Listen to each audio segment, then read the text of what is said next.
Hello, gentlemen, and welcome to yet another episode of the Gentlemen's Club. I am your host, Marc.Antomattei, and in today's episode, we're doing yet again somewhat of another whiskey review, but this episode is more about a comparison.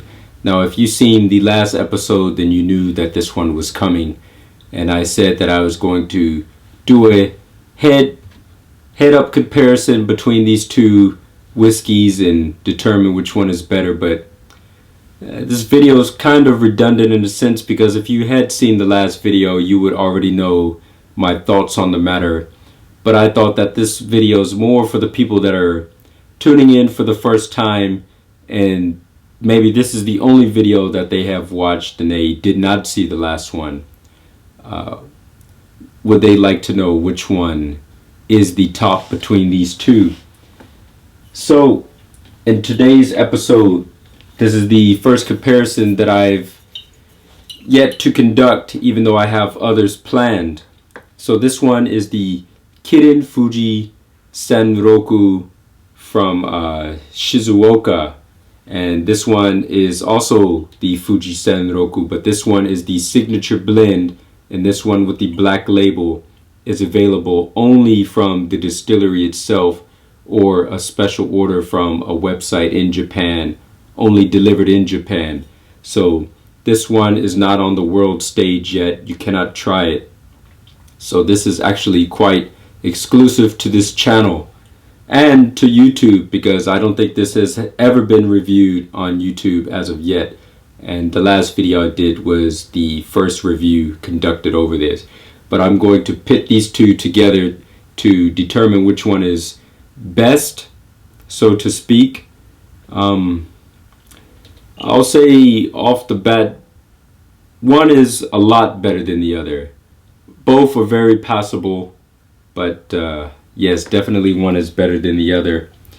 As you can see, this one with the tan and beige label, it has a 50 with a degree symbol on there that stands for 50% ABV, not 50 degrees as in climate. This comes in a 700 milliliter bottle, and this one I keep claiming. Today is probably the 5th time that I've claimed this in a video.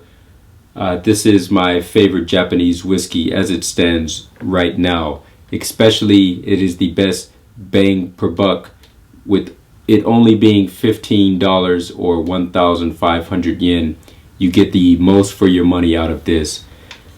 This one was very expensive. I have the receipt around here somewhere, but I think I paid something like $54 US for this, 5,400 Japanese yen.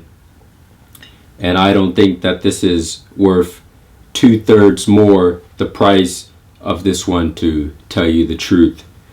But anyways, let's go ahead and put both of these down and let's get on with this review.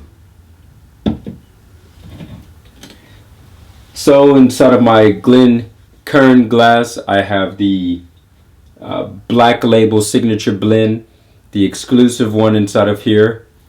And inside of this Four Roses glass, I have the standard version of the Fuji-Sanroku no age statement. I have already pre-mixed these with water. All I have to do is just swirl it around a bit. This one that I'm holding in my hand is the signature blend, and I'm going to try this first, and then I will try the other one second, and I will give you my thoughts. The smell is actually opening up on this one a little bit more than it had inside of my review, the video prior to this one. Maybe because I had this sitting around on the countertop for about 4 to 5 minutes before this point in time and before I turned on the camera. So that gave it some wiggle room to let some fumes escape off and get rid of some of this alcohol smell. And also it was mixed with water for a little bit of time, so that helps as well. Yes, this is starting to smell like the standard one, just a little bit more closer than in my original review. If you smell really hard, you can smell, what is that word that I'm looking for? A little bit of maple inside of there, but not caramel, which you can smell inside of the standard version. This is just enough for about a swig in my mouth, maybe 1.5 sips.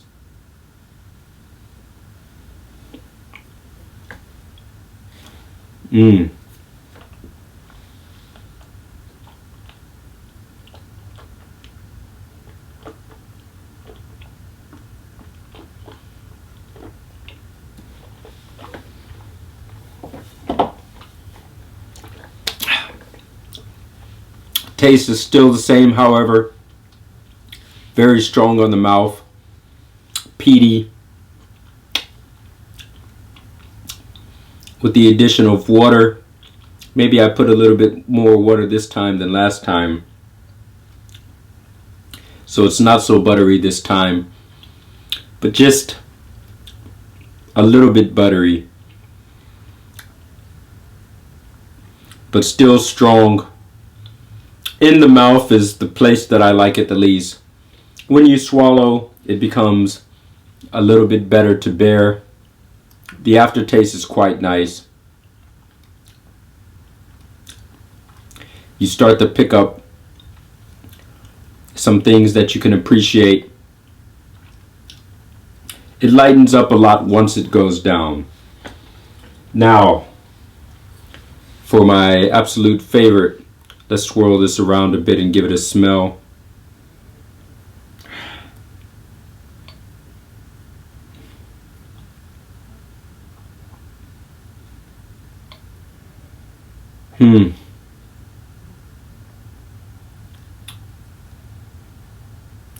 Is it just my imagination, or now doing the side-by-side comparison, having these simultaneously, consecutively, one after another,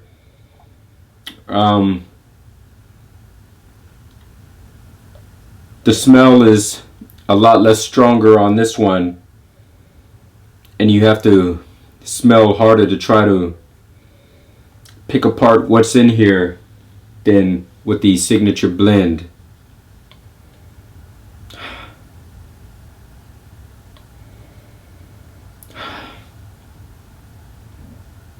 Usually this is known for a pleasant smell for me, but it's hard to get much of anything out of it right now. Maybe I'm just having a bit of bad luck. We'll see when it comes to the taste what is different.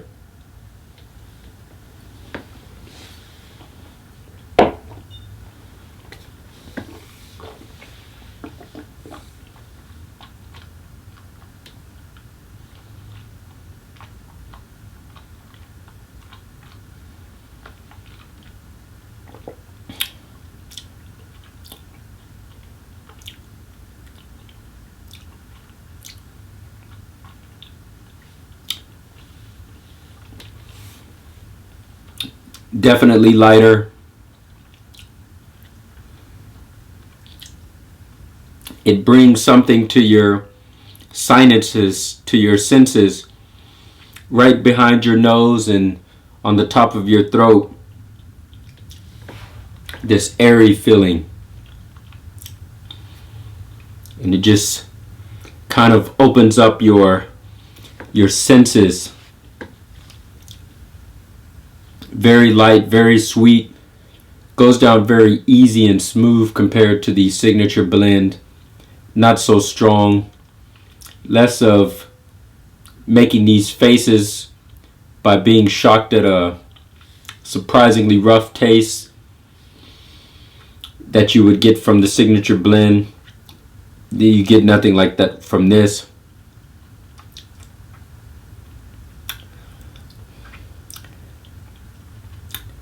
This one has kind of a buttery taste to it, but it doesn't add like a buttery type texture feeling to your mouth that the signature blend adds, and